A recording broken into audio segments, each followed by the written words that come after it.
Hi, everybody. Welcome to episode 11. This is the Leo Challenge. We are entering into July, August, Leo season. So Kumbi, why don't you tell us a little bit about Leo? Yeah, okay. So I can't believe it's already Leo season or about to be. So Leo is sorry for my scratchy voice. Leo is a fixed fire sign. And we're coming off of Cancer season, which is like the cardinal water sign, which is so emotional, so sensitive, so moody, so receptive, ruled by the moon. And so that's like one of the most introverted signs, one of the most emotional, one of the most sensitive signs. And then we go into Leo, which is like so bold and so extroverted and so out there and so external, so extroverted in ways that it's very focused on the outside world, but very focused on outside feedback, very focused on ego to a certain extent. So the shadow of Leo would be very egoic, very dependent on other people's approval, very like needing to be the center of attention, like all those kind of like sometimes annoying, characteristics that are characteristic, or they're a stereotypical Leo. But the gift of Leo is that they are very, very caring about other people, and they do care. So they can be really great service because if they do care, they're coming from a place of like intending to like really make other people feel good. Especially if that's like the intention behind like performances or being in the center of attention, as far as being able to use your leadership skills, being able to use your ability to engage other people and get the attention of other people for a specific reason or purpose that might be really that really serves, then Leo energy is like really needed. It's like leadership energy. And then it's also very playful. It's also can be very fun. It's also very bold. It's very courageous. It corresponds to our third center. It's ruled by the sun. So just like Aries, which corresponds to our third center, but it's ruled by Mars. It's different than the sun. The sun is like this ever present, like kind of permanent, like burning energy in our lives. So it's like this fire that you can feel that is like always within you, that rules our physical bodies and rules action and rules transformation. But with Leo, so it's very much about being your own sun, like being your own light, like accessing your own light and channeling that light into your purpose or into your story or into, whatever it is that you're here to do like to do in life. So I feel like Leo energy is very purposeful. It's very bold. It's very courageous.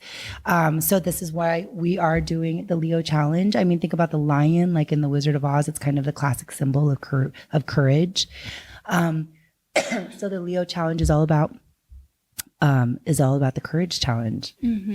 I love it. I love that because it's definitely stepping out of our comfort zones, which I feel like with Cancer, we did that like on an emotional level, but this is actually like on an action-based level, it feels like more. So yes, on like a physical level. Yes. Right. And plus you're Leo. I'm a Leo. I know. And you're a Leo too. I'm a Leo rising. You're a Leo rising. I'm a Leo so rising. We definitely have a lot of Leo in us. We probably wouldn't be doing this podcast if we didn't have Leo in us. This is true. I wonder sometimes because I know that I totally relate to like Taurus a lot, my Taurus rising sign. Yes. But I know that I definitely do things that have like show my Leo side. Don't you have a Leo moon too? I have an Aries moon. Oh, Aries moon. Oh yeah, double fire. Yeah, that's right. Yeah. So interesting. I know. So we have our Leo challenge. Yeah, we're doing our courage challenge this month. So these actually go based on the themes based on Adrian Michael, right? These are like 5 different themes that we follow each day with different types of courage. So we're going to focus on social courage, physical courage, intellectual courage, emotional courage, and spiritual courage, with a challenge each day focusing on that specific area and a specific mantra. So let's get right into day 1. Day 1 is social courage, and the mantra for social courage is be your authentic self. So the challenge for today was to say no to something that you've been asked to do but don't want to do. Sometimes the fear of disappointing someone is more in our heads than in reality. So this one was super interesting to me because I didn't feel like I had anything that came up. Yeah, totally. I know. That's why I wanted to say you could maybe interchange these days. Yeah. I mean, think about starting off your week thinking about all of the different challenges for each day, and then just see like what comes up, for each day, like really kind of pay attention. Right. Yeah. Right. And I noticed too with this one especially, even though there wasn't anything specific that particular day or even like a couple days leading or after that, but it made me realize like when I have said no in the past, this like sense of guilt, I think that goes along with saying no. So I think that was what, like when I journaled about that was the biggest thing that came up, in just the sense of, trying not to feel so guilty when saying no to something. Right. Exactly. Or like trusting, because I know I have a hard time asking for help, or like I have to like qualify it because I want to say like, oh, can you do this for me? But like,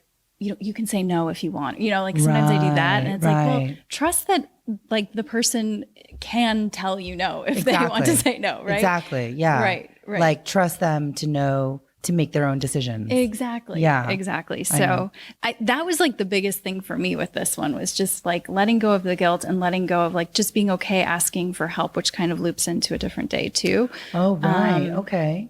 So that was like, I think the biggest aha that I had for this particular day. Yeah, I think like for me, so Adrian Michael's original courage quotes and mantras, there's actually 6 of them. So I just chose the 5 out of the 6. The 6th one was moral courage. But so this one with the social courage, I don't really have a hard time. I mean, it's more about like learning how to set a boundary, I think. Yeah. And so I know people who do have hard time setting boundaries. I know that I've had in the past had a hard time setting boundaries, especially when it comes to like really personal, close relationships. But this one was not that hard for me because I mean, there was like one situation when I was in I think mostly it's like about social pressure. Yes. Or like feeling like you have to go along with like the group or like the crowd or something. And so like recently I was on a trip with like a group of friends and the one daughter in one of the families that we were hanging out with is very, very opinionated and very, very like kind of controlling, kind of bossy in a way, but just like in a kid type of way, in like a teenage, kid type of a way. And so there was like, and so she kind of like controls the situation a lot of times, especially with her family. But there was one night when we were all supposed to be hanging out and she wanted to play a game and I like really just didn't feel like playing.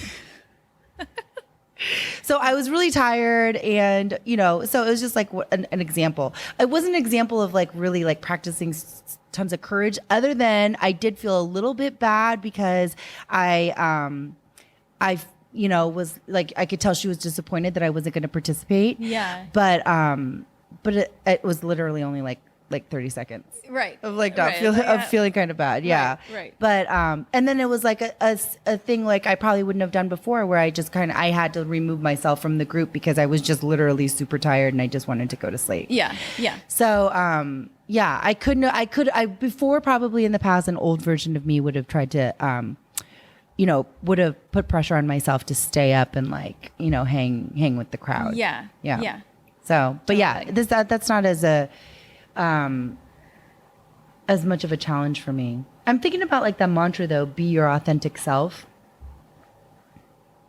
Yeah. I think that's hard. That is hard. That's a hard it's one. Like letting your like true self out. I feel like if I were to do this like at a time when after I'd like visited or hung out with family or something, it would be a whole different story. Exactly. Because that is a little bit more challenging. Exactly. For me, so, yeah. Family and groups where there's expectations for you to do something or be a certain way. Yeah. It's like that's when it really takes. Also like new relationships too, you know, where it's like there's it's so important to make sure you are like from the very beginning, like, not doing things that are not who you really are. Right. Exactly. Because like eventually it's going to come out. It will catch up. Yes. Yeah. So I think that's like, but I think that's probably just like a fear response. It's probably just like an adaptive child thing. Yeah. Yeah. That makes perfect sense. So, But yeah, I think it goes along with this, like sometimes the fear is more in our heads than reality, because I know I've been in situations in the past where I've said no and there's like, you know, the person's like, oh, okay, no problem. You know, Totally. but you make up this whole story of how it's going to go down, or like have to like explain, Yeah. overly explain yourself. Yeah. When it never, well, depending on the person, but in my experience, it never is as bad as it seems. It never in my is. head. And I think that's like a codependent tendency to think that somebody else is not going to be able to handle it. Exactly, You know? yeah. And it also has to do with delivery, you know, as Yeah. far as like, if you can you create like can you set a boundary like lovingly, you know, Right. like really like just honestly and lovingly. Yeah. I think that is the difference too, the Yeah. delivery of it. Yep. Right. Yep. All right, so let's move on to day 2, which is our physical courage challenge. So the mantra for this one is brave the unknown. Take one step towards completing a task you've been procrastinating, or doing something for at least 20 minutes that scares you. So, Yeah. how did this go for you? Well, this was just like a recent thing. Physical courage. This is hard for me because I am a procrastinator and I always have these tasks. So I wanted to do both. I wanted to actually, but it wasn't like a super courageous thing to like, one of the things I'd been procrastinating was like making all of the sprays and stuff for the studio. So I did that, you know, and that was, it's like once I get into it, it's more about just getting into like that frame of mind and that mode of like doing it. And that felt good to do. And I realized like I really need to just like prioritize. I try to schedule it, but I do have a procrastination problem sometimes. But I think like the main thing with this one was, you know, like really stepping out of my comfort zone with this new relationship, as far as doing stuff that, like, this guy is like very, very outdoorsy. And so his like version of like, you know, like he'll do like 30 days like backpacking on his own, you know, that type of thing. It's like very extreme, but it's not something I'm not familiar with, because it's something that I grew up in. It's something that I did when I was in college and stuff, like growing up in Colorado. I just never thought that I would be interested in going back to doing stuff like that again. So when I knew, when he invited me to go up to the mountains, that there was going to be some sort of like thing like that I was going to do, even though he wasn't pressuring me, but it was definitely like an option if I wanted to take it. And it was a little nerve-wracking because, you know, I haven't done stuff like that in a while, even though I feel like, we went on this incredible hike. It was this very long hike. It was an elevation gain of probably, I think like 4,000 feet or something. I think we got up to like almost 10,000 or 12,000. It was like a high elevation gain. It was like one of those hikes that was in the switchbacks. So, you know, he told me it was going to be a challenging hike, possibly, depending on, it was the first time we'd ever hiked before. So I don't think he knew. I think he just assumed like I was going to be able to handle it. I assumed I was going to be able to handle it. He's in really great shape, but I don't think like I'm not, you know? So, but it was really hard. Yeah. Oh, wow. It was super strenuous, but not in a bad way. Yeah. It was just more than I expected. Yeah. And it was also really, really hot. So like the heat was like pounding. So, and I wasn't expecting that. But it turned out to be good. And I was really happy that I did it. Good. That's literally physical, right? Total physical, like physical braving challenge. Totally like braving the unknown. Yes. I know. Yes. But you know, I just kind of put myself out there because it was also like something that he really wanted to do, and it was his birthday. So I was like, I'm just going to say yes to everything. That's great. And it turned out, yeah, it was really great. I love that. I know, but it was definitely a physical challenge, and I was kind of concerned, like, I don't know. I guess we're not at that stage anymore. Like, I'm not so super self-conscious like I was in the beginning. Yeah. Yeah. You know, like, yes. like the first like month or few You're like weeks. sweating profusely in Yeah. front of someone. Yeah, it was not like that. I didn't really care like that much. I know. But Yeah. no, I felt like it was courageous on my part to say yes. Yes. I mean, you were literally braving the unknown in the wilderness. Yeah, totally. I was like braving the unknown in my like mind. I Oh, guess. okay. What was yours? Well, mine was, we did this last week, and I'm doing this new class with the studio guidance, and it was mostly about like, I'm noticing this tendency that I have in myself about like this perfectionism, like not feeling like I'm not ready. It's not ready. It's not ready. I was putting so much time and energy into it. And I was just having this moment where like I'd put so much time into it. Then I started to procrastinate and like not do anything towards it for a few days. And I was like, I'm just not going to be ready. I'm going to have to push it off. And then I was like, no, just do it. You know what I mean? Like I reached that point inside of myself where it's like, I'm never going to feel 100%. You're never going to feel ready. Like keep pushing it off and you're still not going to feel ready. But that's just like I think it's like a procrastination technique on my part. Yeah. To like be like, it's not perfect yet. It's not perfect yet. Yeah.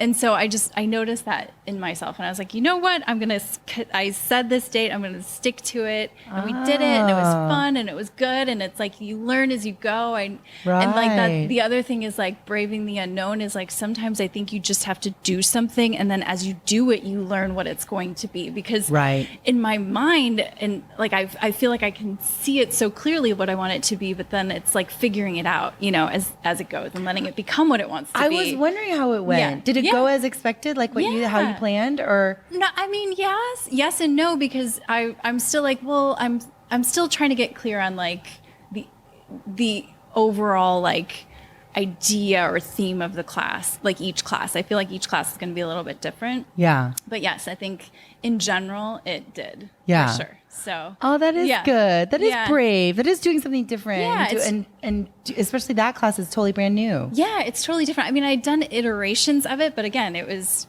like totally brand new type of thing that I had done at the studio. And I'm realizing I'm doing all these different types of classes at the studio now that it's like my brain sometimes is like, wait, what class am I teaching right now? But it's good. But yeah, it reiterated to me this braving the unknown of just like doing something different, doing something new that like really excites me, and just seeing like allowing the experience of that to mold it into what it wants to be too, not like trying to figure it out in my head first and think it's going to be perfect going into it. Because that has been like sort of, my procrastination technique in the past. So so that was good. I don't know that I really I think that was really the braving the unknown, is just like going for it without it feeling, quote, perfect, right? Yeah. Right. Because perfect, there is no such thing as perfect, right? Exactly. So, and that's exactly what I think physical courage is actually like doing something out in the world that's different. Yeah. That's new. Exactly. Yeah. Right. That unknown. I mean, I just want to say like, it's like every single day, it's like life takes so much courage, and that we should constantly be like celebrating like those I think that we just don't enough, we just kind of brush them under the rug, and we think like, oh, everybody is able to do these things easily, but not everybody is able to do those things easily. And I think we should definitely acknowledge it when we have like started something new, or did something that we were afraid to do, or face something that we were afraid to face. Yeah. 100%. That's great. Great. Well, let's move on to day 3, which is our intellectual courage. And our mantra for that is to learn and unlearn. Mm-hmm. So identifying a belief that you 100% believe, and then identify the opposite and listen to or read 5 different sources that explain the exact opposite. Yeah. So how'd that go for you?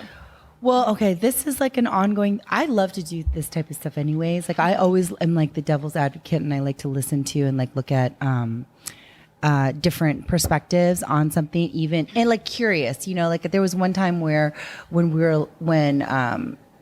Trump was in office, and everybody was demonizing Fox News and all like the right-wing media, and including like, my family's very like left-wing progressive, I think most people out here are too. Mm-hmm. But I challenged myself to, before I challenged myself to like really like listen to some of that right-wing media, listen to some of that, Fox News or whatever, and just try to get a sense of like where they were coming from. But so this one I did was, so obviously I 100% believe in astrology. Yeah.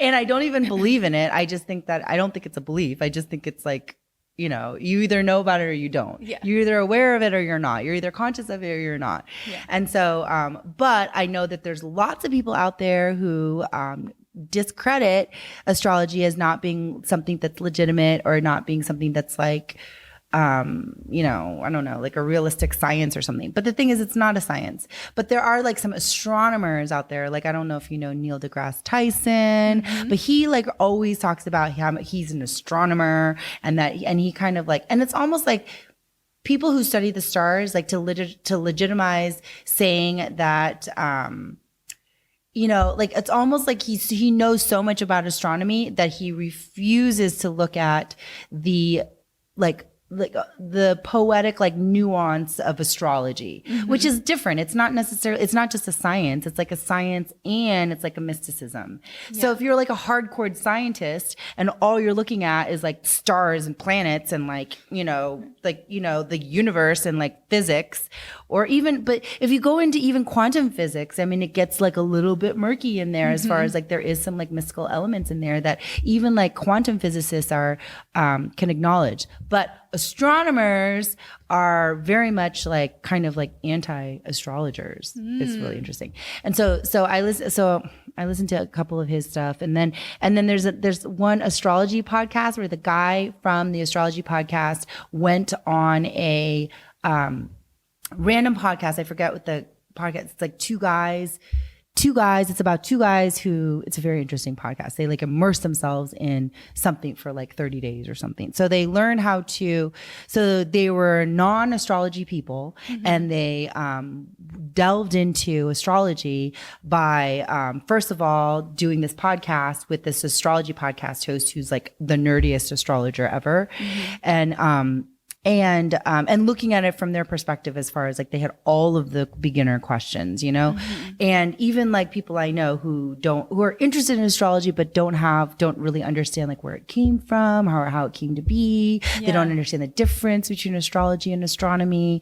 And so, I always like to listen to that, especially like people who don't know about astrology, because, there's always there's so much history and there's so many stories that go with astrology per se that is not a part of astronomy. You know, there's like, there's like mythology, there's history, there's spirituality, there's psychology, there's so many things that bring astrology together. And there's also, you know, value in the astrologer, as far as the interpreter of the information. I mean, there's that's like definitely a huge nuance that can't be like scientifically, like, you know, there's no empirical formula for that, you know? Right. So, so sometimes I just like to do it, you know, like that. I think the intellectual challenge is interesting because I think it can help strengthen, what you already believe in when you look at the opposite. Yeah. I mean, also like create empathy for people who don't know, you know? Right. Yeah. Did you find any like interesting insights as you listened to it, or like different perspectives? The only perspective I think, and like, I don't know if this is closed-minded of me or not, is that people who like, I'm not talking just about like regular people, but scientists and astronomers who discredit astrology, I feel like are just too linear, left-wing, materialistic, not materialistic like they're trying to get a bunch of stuff, but they're too focused on the material. So like basically non-spiritual, non-energy, acknowledging or honoring like types of thinking. And I think that that's like a culture, or that's just the way that we've grown up. That's the way that our society, that's what our culture has been like ever since Descartes was like, I think, therefore I am. And we're slowly moving out of that, but that's still very like a standard way of thinking. Yeah. I mean, think about all the people that you know that don't. Sure. Yeah. If you can't explain it, it's not real. Right? I know. It's such a weird, weird thing. Yeah. But at the same time, it's not weird to them. Right. Exactly. Like, it's more like not thinking that is weird. Like that's the logical way to think, right? Yeah, I know. Or practical way to think. Totally. Yes. All right. Well, I did something that was kind of actually related to day one in this saying no, but I have this belief that I have to be self-reliant. It's kind of this stubbornness in me that I can do it all myself. And it's like that it's wrong to ask for help, or people will feel burdened if I ask them for help and they don't really want to help. And all these like weird, all these weird like things inside of me about just like reaching out for help. And it's funny because I'm dating this guy now who's very helpful and like wants to help all the time. And he commented on that too, where he's like, you're very self-reliant, or like, I can't remember exactly what he says, but it was this idea that like needing to rely on somebody isn't necessarily a bad thing too in a relationship, especially like you got to be yourself, but also that's like the beauty of being in a relationship is like having someone to lean on. Right? Exactly. Right. So there's all of that still lives inside of me too. And I at least recognize that now and can acknowledge it. So obviously the opposite of that is like, I don't have to be self-reliant. Others enjoy helping, and it's might be okay to ask for help, right? Like in that sense. So I read some articles on it. Like in terms of, I think there's a term for that where you're like overly independent. Yes. Yeah. Oh, I'm sure it's like something. I think I was reading when I was reading about attachment styles, that was like a part of like, I think avoidant is like wanting to be super self-reliant. Like but it comes from, it's an adaptive behavior that comes from like a childhood situation where you realize or you thought that you couldn't count on anybody.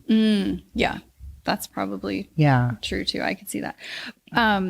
So the articles that I read basically were talking about how it like in general, how it feels good to help. Like if you are able to help somebody, like the person that is helping, and they truly want to help, it's a benefit to them. It gives others the opportunity to contribute.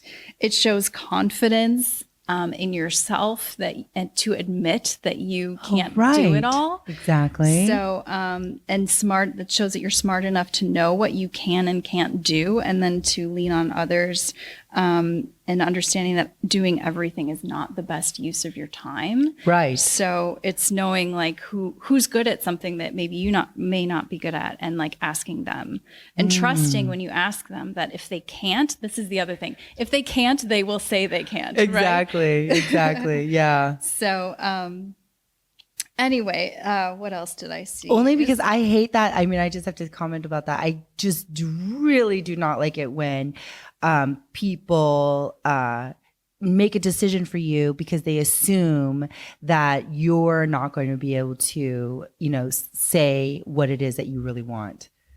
Yeah. It's like that. It's like the thing where it's like, well, I was just thinking that, for you so that you didn't have to do that. And I was just like, no, I can tell you if I don't want to do that. Right, right. I can make that decision for myself. Like, I don't need you to tell me that, that to make that decision for me, just trust that I would say no if I didn't want to do it. Right. Right. Yeah. Right.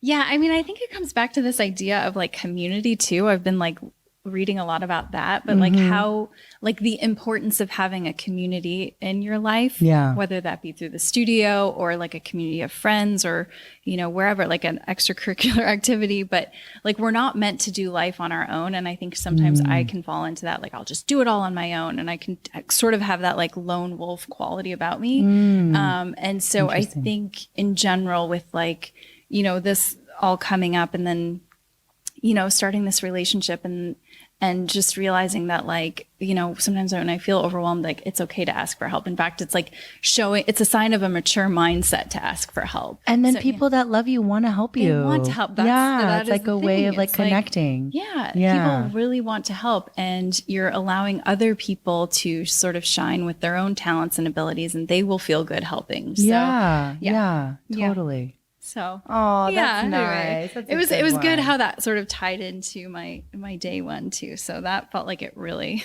became crystal clear last week. Right. So, all right. So moving on to day 4 is our emotional challenge. So this mantra is heal your wounds. And the challenge is, what is your biggest emotional block? Take some time to be curious about your attachment style and the origin of it.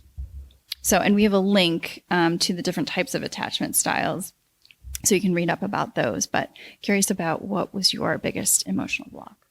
Yeah, I mean, just to, I'm not like an attachment style expert or anything, but the basic attachment styles are avoidant, secure, or no, there's actually a few of them. There's avoidant, there's secure, there's anxious, and then there's disorganized, right? So those are like attachment styles that you are like, I guess you would be diagnosed or like by a therapist.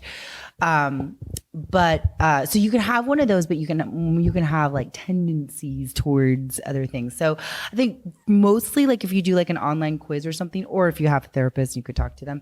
Mostly I have a secure attachment, but I have avoidant tendencies. Yeah. So my avoidant tendencies, so my biggest emotional block is, so there's some people who are like really, really, really super sensitive and are in tune with their feelings like all of the time.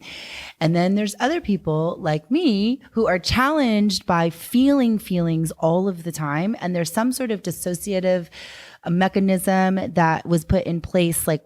All these things come from when you're like coping mechanisms that come from when your childhood experience. So, and I could think of like several different childhood experiences where I probably had to dissociate just to protect myself from feeling so much. Yeah. But I don't think I really realized that it was a consistent thing until just recently. So, and also it's just because, it's like being seeing somebody who is so emotional and so in tune all of the time presently with their feelings that it's like I'm just seeing like the contrast, between like the two different ways of being. And so my avoidant tendency definitely has to do with some sort of thing where I will disassociate from a feeling, and then it cuts me off from like actually being able to know what I'm feeling emotionally in that moment. And not only is that not great, but it also cuts you off from being empathetic to somebody else's emotions because you just like are not even feeling anything. Right. So empathy is like is probably my biggest emotional block that I'm really working on as far as, being in tune, but realizing that being in tune, so when empathy is the idea of like, you can feel the other person's feeling, you can really, really see their perspective. You can sit in their shoes and from where they're sitting and really see, what they're seeing and what they're seeing and what they're feeling and what they're thinking. I think on a compassionate, like on an emotion, like as far as like a kindness level, I can do it. I mean, there's like there's sympathy and then there's empathy, right? So I think it can be sympathetic, but as far as like the real empathy of really allowing my emotions and my feelings to go there and like be there, it's blocked if you don't allow yourself, So my whole work is on feeling the feelings as much as possible when they come up, identifying feelings when they come up, noticing moments when I'm feeling like completely shut down and disconnected from my feelings, and then really, really working on that and healing that as much as possible. And then in turn, I can also work on it like in an empathetic way within relationship. Yeah. So, that's like a really big, that's really emotional insightful block. to have that. Yeah. Yeah. That's deep. I mean, some people really have it naturally and easily. I mean, I can relate to that because I also have an avoidant tendency. And what I realized is like, I have walls up. Like I feel things deeply, but I don't really let people in to see those things. Oh, there's just walls up. Oh. Because I feel like I have to sort of always protect your feelings, like sort of protect my feelings, but also sort of have this like, I don't know, a certain persona of like just being strong or, not affected by things or like, so you really do person. Feel your feelings. I feel it. Yeah. You just don't show it. I don't show it. Oh. Or sometimes I do like the highly sensitive part of me. Like this happened the other day, actually in the car, where I was with my person and, it got like his energy can be kind of intense at times. I got overwhelmed by the situation. So then I go into like weird shutdown mode because I'm just like totally overwhelmed by the music, the energy. It's a hard thing to explain, but in the moment you cannot even articulate what you're feeling because it's so overwhelming. Right. So it's like you just get agitated or you want to cry or like, but you can't articulate. At least in my experience, you cannot articulate. You just have to like let it go through you. Right. So in those situations, I will feel things very deeply and I will likely show them. Right. But just in general, like day-to-day life interactions, I've noticed that I have like my avoidance style is like to have one foot in, one foot out of like any sort of situation to not get like too, you know, immersed or involved because then it'll just be easier to like leave it if I need to. Right. And I feel like I'm like seeing that especially come up in, you know, this newer relationship that and just allowing myself to be more vulnerable with the person and to go all in and to be like, I want this. I don't want to do this avoidant thing where I'm like kind of half in, half out. Right. But to really like That's show so up. For interesting you. because that's like two different ways of showing avoidant tendency. Like one is like feeling so much and kind of like being overwhelmed by the feeling, and then it kind of like translates into like a commitment thing, and then the other, and then like I feel like mine is more like there's like no feeling. Yeah. Right. But it still comes out. It still shows up as avoidant. Yes. Yeah. Right. That's so interesting. I didn't think about it that way. I just thought that it was like avoidant tendency was just like the way that I do it. No. But no. And then I'll just like jump to I'll make things up in my mind. I'll jump to conclusions and then like not communicate and be like, right. Like those, I mean, in the past, I'm trying to be much better now. With communication. But yeah, I mean, all of these things I've learned about myself. So I'm trying to be much, much better. But the biggest thing I think is just like the walls up, because it's not even in just this relationship, but just in general, in all relationships where I feel like there's this sort of, and I know it's how I was raised, just in more of like a reserved family. Like it's like, you know, kind of this like stoicism or something. It's just so not like weird. Yeah. But I have that like real playful side to myself that I want to let out more. Right. But there are, a lot of times I just feel like I have to be like super put together and not, and more reserved and a little bit more reserved. Yeah. So, I'm working on that. Right. Oh, that's silly. But you know what? You already have the first thing, which is like, at least you feel things deeply. Yeah. You know, at least you're not like I'm out all of it. I know. No, I think it's so beautiful. I really love that. I love, you know, I'm super starting to appreciate, like, the more I realize, like, how I, you know, like how often I just don't have any feeling. I don't know. It's so weird. Like how I don't have feeling, or I'm not connected to my feelings. It's like the more I appreciate like people who are all of the time and really aware of it and sensitive. Yeah. And I feel like that's one of my things that I need to learn too, is like really learning that type of sensitivity. Yeah. But yeah, I mean, I think that's, I think it's great. At least, you know, at least you're feeling it. I will totally just like be like in like my, left brain, like linear, like probably like masculine, you know, frame of mind where I'm just like, keep going. Wait, what was that? Oh, it was like a feeling. I don't know what that was. You know, I'm just like, I don't even. So I have to like really force myself to practice like questioning and being curious and like feeling. Yes. Yeah. You know. Yeah. I know where I can be sometimes too much in that. And then I'm like, no, I have to actually like do things out in the world too. So funny. Right. It's so different, but it's still the same type of avoidant tendency. Yeah. Right. So funny. Okay. All right. So moving on to day 5 is our spiritual challenge. And this mantra is trust the process. So identify your biggest fears and worries with something you care about, and then remember a past fear or challenge that worked out brilliantly. So try not to excuse it away as a special circumstance. Force yourself to trust the next biggest challenge to work out exactly the way you want, or even better. This is such a good one, isn't it? Yeah, it is. I've been practicing this for a long time. And I feel like I've gotten better at it. Yeah. The trust the process, I feel like we've talked about it before, right? That's always like one of the best mantras. Oh, we talked about it in the Calm Mind, Strong Body program, I think. Yeah. So that was mantra for a while, and I feel like I'm so much better at it now. Like, it's like every single time like some kind of hiccup like comes up, I'm always like, instead of like jumping to some like a state of like resistance or like complaining, like, why is this happening, or why, like getting upset about it, I am so much like easier going, as far as I realize that the first thing that comes into my mind is always like, oh, I wonder what this means. Yeah. I wonder what this, like, wonder what this is I wonder what's gonna happen because of this now, Yeah. Like, even today when you were like, oh, I got into a car accident, or I'm gonna be late, and I was just like, oh wow, I'm gonna be on like a really tight schedule. But then I was like, oh well, I wonder what's gonna happen. Are we gonna have to schedule another day? Am I gonna have to cancel my other appointment? I was just like, I'm so much more you're so much more relaxed when you can just trust. Yeah. Obviously that makes sense. Yes. But for me, my biggest challenge is always has to do with my business, always has to do with business. And that was like my biggest challenge for the past like 12, 13 years. So, I've learned so much from that whole process, and looking back at all of those moments where I felt like, oh, there's no way I can go on. There's nothing else I could do. I don't know what else I could do. Or like I'm so trapped into like a situation or a problem, and I can't figure out like how to remedy it. That happened a few years ago. It was like it was actually my Saturn.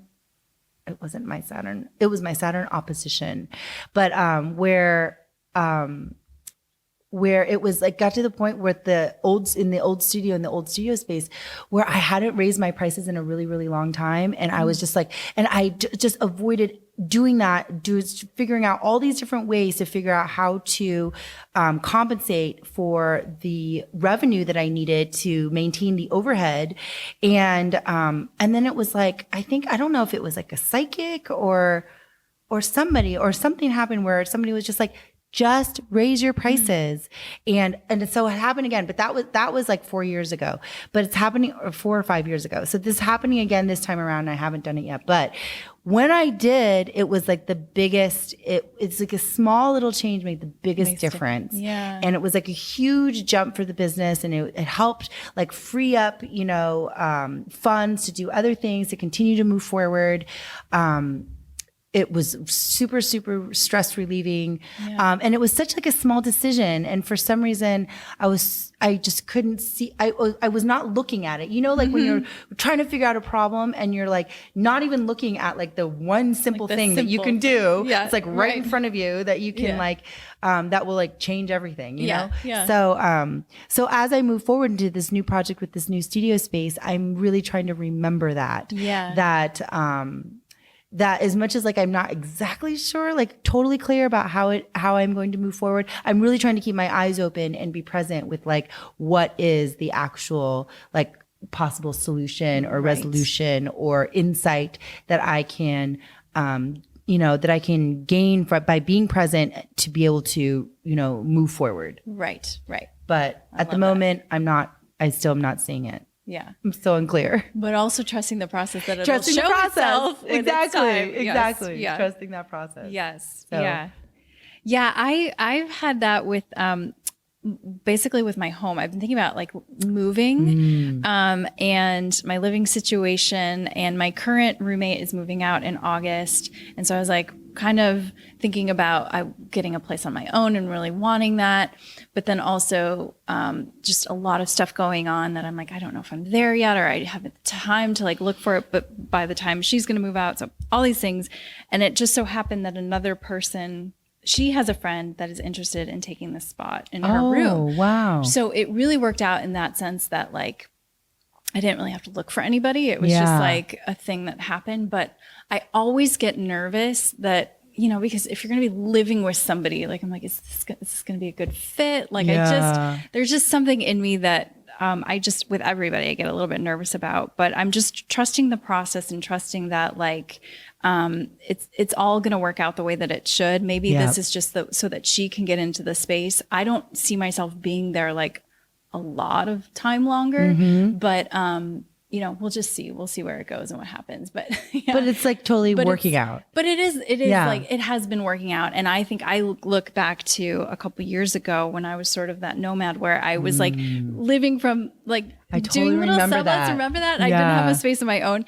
And it was just like, I always go back to 2018. That was the year for me too, that it was like, I just had to, I was sort of floating for a bit. It was a very groundless time for me, but everything somehow always worked out. Isn't that and it crazy? Was just like, I know. It just, like the littlest things that it just made me realize like, gosh, it does feel like there is something out there looking after me, because it was like every little need that I met somehow got met. Yeah. In some ways, like I didn't do anything, to necessarily make that happen. Yeah. So, but again, it's one of those things I think you can only get there by experiencing it. It's not something that someone can sometimes explain to you, right? Right. Somebody can't explain it to you, and it's super important to reflect back and remember. Yeah. Because it's so easy to just be like, I don't know, not remember, or to forget, how things work out, and think that every situation that you're in is like some kind of new challenge. I mean, it's probably a new specific challenge. Right. But if you really look back, it's probably something that you have been able to get through before. Right. And to not discredit it, not just to diminish it, like as if it's like nothing, Exactly. I think that we all have a tendency to do that too, or that it was just luck, or that it was just by chance, and that you're not going to get lucky next time, or something. Yeah. Yeah. But I think we always have to remember that things have always 100% worked out, because we're sitting here and we're like thriving and everything's fine. Okay. Yeah. Exactly. I know, but it's hard. It is hard. That's not an easy not one. saying that it's easy, but yeah. But I think the reflection back is so important to help get through those times when it does feel really, really challenging. So yeah, totally. Yes. So, well, that concludes our Leo challenge. This was a really good one. I loved every single day of this. Yes, 5-day challenge. It's like you have to practice your courage muscle. 100%. You have to flex it. Yeah. Which one do you think was the hardest for you? For me, probably, I don't know, maybe day 3, like the beliefs. Oh, the beliefs. Yeah. Mm-hmm. Yeah. Cause some of those can run deep. So yeah. But it's continuing to practice it then, because it's like identifying it. Now I have it identified. Now I really have to practice it. Right. Yeah. Yours is intellectual / emotional. Mm-hmm. That day 3. Yeah. What about I you? think mine, I mean, you know what? Even though I like to say that I feel like I'm really good at trusting the process, I feel like that's always going to be my biggest challenge. I mean, the other ones, just because currently it's not as big of a deal, but I can see like in other situations where the social challenge of like being your authentic self. Yes. Like that's like super important to cultivate. And I think we get better at it as we get older. Yeah. When you're younger and you're like more easily swayed, or you don't really know, or you don't really have a grounding or sense of yourself. Right. But still, I can still be like that sometimes. We're kind of be like, wait, what do I really want to do? What do I really want to do? Wait, who am I? I know. Yeah. No, that makes sense. I know.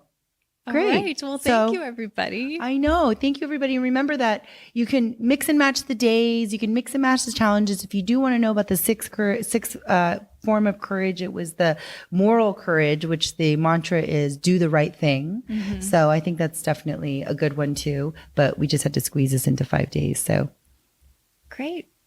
All right, everybody, you can get this on our website, our free 5-day Leo challenge. Check it out, and we'll see you next season. Yeah, see you next season. There's also this courage meditation that is based on this too that I did that will be posted for Leo season. That's good. Yeah.